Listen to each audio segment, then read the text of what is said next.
So should we have been selling today? Because it was a sell the rip moment, but should we have been selling? Should we have been taking profit?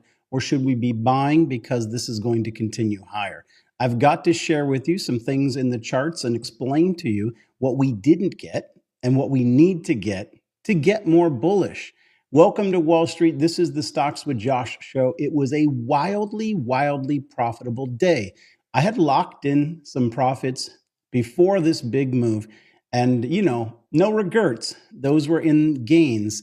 But if I had held everything, it's one of those moments where you just be in shock and awe at the profitability of Wall Street. Having said that, we had a beautiful live trade session this morning. And more importantly, I dropped 3 very solid GOAT option alerts in the Stocks with Josh Discord. We got a 160% move on the Palantir flush.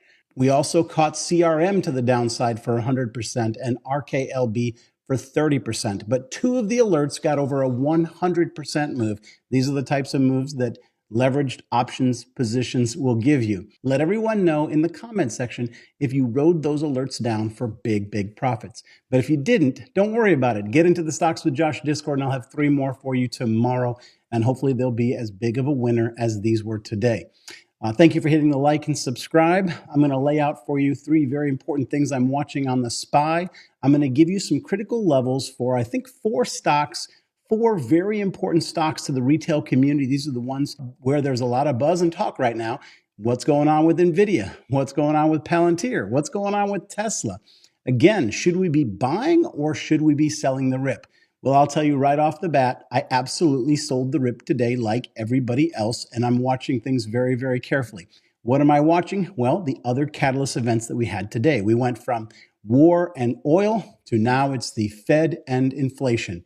Friday at 8:30 a.m., we're going to get the CPI read for March, and that will be the next big catalyst ahead. What is the markets expecting? They're expecting a hot CPI read.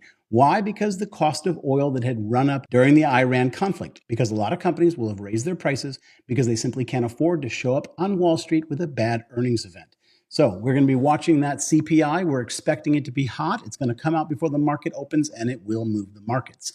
So let's quickly go over on the SPY what we didn't get. Now, you guys know I talked about the VIX many times. I said that if we wanted a very clear signal, we had to see max fear, a max fear moment, a spike between 40 and 60, and that would and always has been a buying signal.